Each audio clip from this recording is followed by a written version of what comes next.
नमस्कार दोस्तों, स्वागत है आपका हमारे YouTube channel update with me. So guys, यहाँ हम बात करने वाले हैं मेघालय मर्डर मिस्ट्री के बारे में। आखिर ये गुत्थी सुलझ चुकी है, क्या थी इस खबर की पूरी सच्चाई। इस वीडियो में आप लोग अंत तक जरूर बने रहिए और आपको इस पूरी खबर की सच्चाई सामने पता चलने वाली है। तो गाइज, यहाँ हम बात करने वाले हैं सोनम रघुवंशी, जो कि एक मर्डर मिस्ट्री की क्वीन थी। उसने ही अपने पति राजा की हत्या कराई है। आपको बता दें कि हनीमून पर गए इंदौर के ट्रांसपोर्ट कारोबारी, जो कि राजा रघुवंशी की हत्या कर शव खाई में फेंकने के मामले में पत्नी सोनम रघुवंशी ने शिलांग के एसआईटी के सामने अपना अपराध कबूल कर लिया है। उसने अपना अपराध स्वीकार कर लिया है। उसने कहा है कि प्रेमी राज कुशवाहा को पाने की खातिर मैंने उससे मिलकर राजा की हत्या कराई है। एसआईटी ने बुधवार को पांचों आरोपियों को सोनम रघुवंशी, राज कुशवाहा, आनंद कुर्मी, आकाश राजपूत और विशाल सिंह को शिलांग के एडीजी कोर्ट में पेश कर 10 दिनों का रिमांड मांगा है। कोर्ट ने सभी आरोपियों को 8 दिन के लिए पुलिस रिमांड पर सौंप दिया है। तो राज की खातिर राजा की मैंने कराई हत्या, ये सोनम ने खुद पुलिस के सामने कबूल किया है। उसने अपराध स्वीकार किया है। सोनम ने राजा की हत्या करवाई है, ये सोनम खुद अपने मुंह से कबूल कर चुकी है।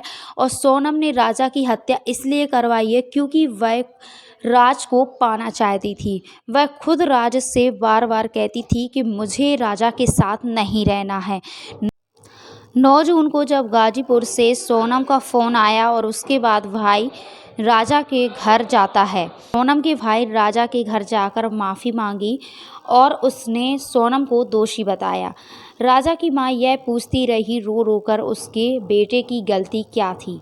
आखिर सोनम का जो भाई है वो राजा के घर जाता है और राजा की मां से मिलता है। राजा की मां सोनम के भाई से लिपट कर फूट फूट कर रोती है और कहती है कि मेरे बेटे की गलती क्या थी। उसके साथ सोनम का भाई बाहर निकल कर आता है और पुलिस मीडिया के सामने ये बात को कबूल करता है कि मेरी ही बहन ने राजा की हत्या की है। सोनम के परिवार ने सोनम से रिश्ता तोड़ दिया है। उसका भाई कहता है कि जब सोनम गाजीपुर के ढाबा पर पहुंचती थी तो उसने सबसे पहले अपने घर वालों को ही फ़ोन किया था।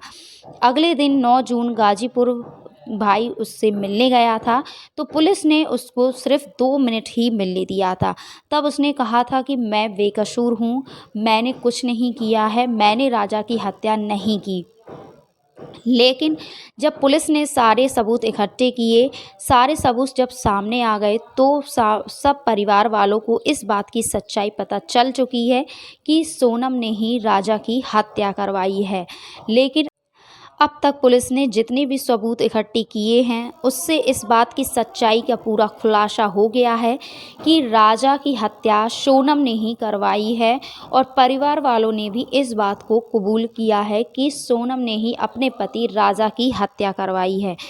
और परिवार वालों ने ये भी स्वीकार किया है कि सोनम को फांसी मिलनी चाहिए। उसने कहा है कि राज और सोनम के प्रेम प्रसंग पर उसने मुझे जानकारी नहीं दी थी कभी।